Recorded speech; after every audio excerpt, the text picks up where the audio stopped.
Hutang memang merupakan suatu hal yang mampu merusak suatu pertemanan, bahkan kadang juga mampu untuk merusak hubungan silaturahmi antar saudara.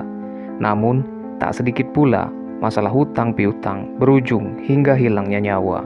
Kejadian kali ini terjadi di Jawa Timur dan dilakukan oleh seorang ibu rumah tangga yang bernama Astini. Faktor ekonomi dan sifat temperamentalnya membuat menjadi seorang yang sadis, membantai dan juga sadis menghabisi korban-korbannya. Di media kala itu, ia dijuluki sebagai Nyonya Tini, sang jagal. Sebelum kita masuk ke kisahnya, jangan lupa bantu subscribe channel ini.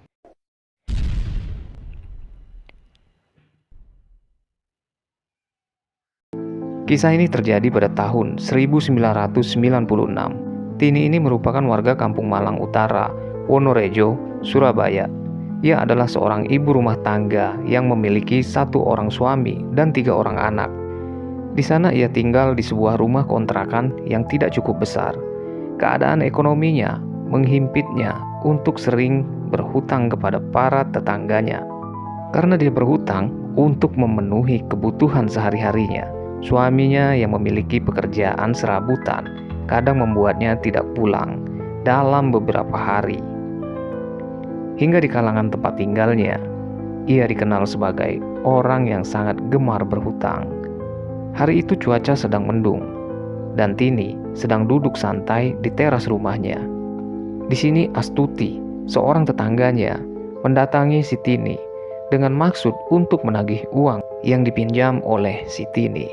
Namun, Tini berkata bahwa ia belum memiliki uang, bahkan untuk masak saja ia kesulitan. Ini bukan pertama kalinya Astuti datang untuk menagih janji si Tini. Sudah beberapa kali Tuti datang, namun jawabannya selalu sama, hingga saat itu membuat ia naik pitam. Ia memaki-maki si Tini dengan kata-kata kasar karena tidak mau bayar hutangnya. Mendengar semua maki-makian itu, nampaknya membuat si Tini sakit hati. Kemudian si Tini mengajak Astuti masuk ke dalam rumahnya dengan alasan untuk mengembalikan uang. Uang itu ada di dalam rumah. Astuti pun menurut dan memasuki rumah si Tini. Nah, di sini Astuti duduk di ruang tamunya sembari menunggu. Namun di dalam bukan uang yang diambil oleh si Tini, melainkan sebuah lempengan besi. Dan saat itu dengan brutal si Tini melakukan hempasan ke bagian kepala si Astuti hingga ia tewas dengan berlumuran cairan merah, dan anggota dari bagian atas pun hancur. Hancurnya ini diakibatkan dengan pukulan yang bertubi-tubi, dan cairan merah pun berceceran di ruang tamunya. Untuk menyembunyikan aksinya, si Tini segera membersihkan bekas cairan tersebut dan kemudian menyembunyikan jasad si Tuti. Si Tini menyimpan jasadnya di bagian dapur dan ditutupi sebuah tikar. Ketika anak-anaknya sudah tidur pada pukul 2 dini hari, si Tini melakukan aksi sadisnya dengan memutilasi korbannya. Dia memotong hingga menjadi 10 bagian. Hal ini dilakukan untuk mempermudahnya membuang jasad si korban. Setelah selesai, si Tini memasukkan setiap potongan ke dalam 10 kantong plastik, dan kemudian malam itu ia berangkat untuk membuang potongan-potongan tubuh tersebut. Potongan tersebut pun dibuang ke beberapa tempat sampah dan sungai yang ada di Surabaya. Kemudian pakaian dan sebuah kunci kendaraan juga ia buang ke sumur. Sumur itu tepatnya berada di belakang rumahnya. Nah, singkat cerita, beberapa hari setelahnya terdapat sebuah penemuan yang menggegerkan di Kampung Wonorejo, Surabaya. Seorang pria menemukan sebuah potongan kepala tersangkut di sebuah ranting pohon di sungai. Ia pun segera melaporkan penemuannya ke kepolisian terdekat. Setelah diperiksa dan diidentifikasi potongan kepala tersebut, dinyatakan sebagai potongan Astuti.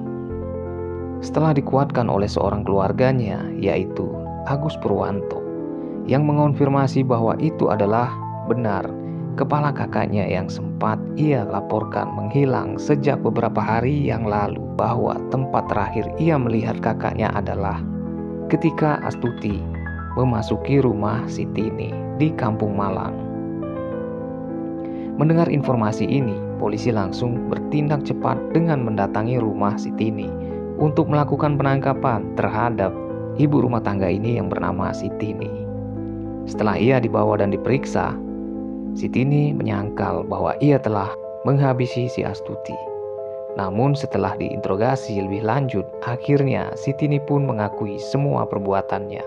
Bahkan yang ngerinya, ternyata ia juga mengaku telah menghabisi 2 orang tetangganya, yaitu Tuti dan juga Rahayu.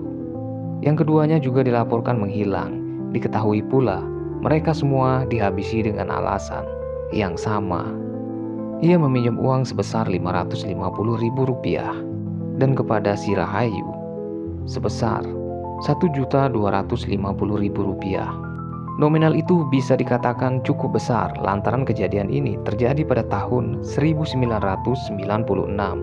Ia mengaku hal ini ia lakukan karena ia merasa sakit hati dan jengkel kepada mereka lantaran mereka berkali-kali datang untuk menagih hutang dengan memaki dan juga dengan kata-kata yang sangat kasar. Ia selalu berkata bahwa ia sedang tidak punya uang, namun mereka tetap tidak peduli dan selalu saja memaksa agar dia segera membayar. Karena sudah berada di puncak emosinya, Sitini pun lantas menghabisi dan memutilasi tetangganya. Karena perbuatannya itu, Pengadilan Negeri Surabaya memutuskan Sitini dijatuhi hukuman mati. Namun di sini, Tini masih mencoba untuk mengajukan banding atas putusan hukumannya. Dan sembari menunggu hasil bandingnya, ia ditahan Lembaga Permasyarakatan Wanita. Namun pada Januari 1997, hasil banding pun keluar. Banding yang diajukan oleh Sitini ditolak oleh Pengadilan Tinggi. Namun ia belum juga menyerah hingga melakukan beberapa kali banding sampai ke tingkat Mahkamah Agung. Namun semuanya tetap saja ditolak.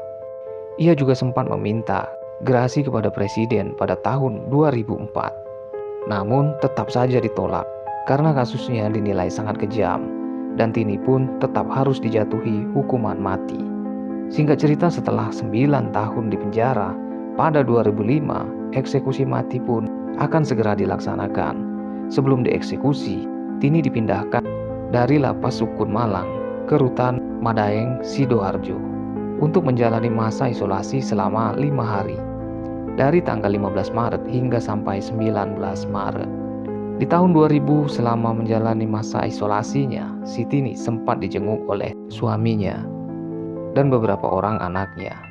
Tini juga berpesan kepada anak-anaknya agar meningkatkan ibadah dan selalu mendoakan dirinya yang akan segera meninggalkan mereka untuk selama-lamanya.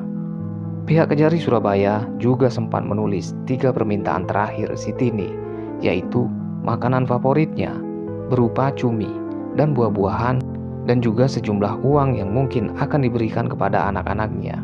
Hari eksekusi kemudian diberitahukan secara langsung oleh Kepala Seksi Pidana. Hari eksekusi kemudian diberitahukan secara langsung oleh Kepala Seksi Pidana Hukum Kejaksaan Negeri Surabaya. Sebab salah satu aturan pelaksanaan pidana mati adalah jaksa harus memberitahu terpidana selama 3 kali 24 jam sebelum pelaksanaan pidana mati. Di hari eksekusi, Tini dihadapkan dengan 12 regu tembak dan eksekusi pun dilaksanakan dengan menembakkan peluru. Setelah dieksekusi, jenazah Sitini pun dikuburkan di tempat pemakaman umum, tepatnya di Surabaya, di Wonokusumo Kidul, Surabaya. Sesuai permintaan keluarga Sitini agar pemerintah yang mengurus pemakamannya, dan keluarga Tini pun pindah dan pergi dari rumah kontrakan mereka. Menurut beberapa keluarga yang sempat mengontrak di rumah ini, mereka mengaku sering mendapatkan gangguan gaib dari rumah itu. Rumah itu menjadi rumah yang angker dan keadaan tercium bau amis di sebuah kamar yang dulunya bekas dapur, tempat di mana Sitini memutilasi si Astuti. Mereka juga tidak ada yang berani untuk tidur di sana, ucap salah satu seorang keluarga yang pernah tinggal di rumah itu. Sekian cerita yang bisa dibagikan pada kesempatan kali ini.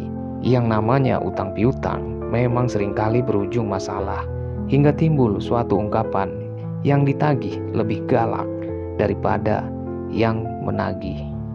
Dan di sini saya mohon maaf jika ada salah-salah kata atau salah informasi yang kami berikan.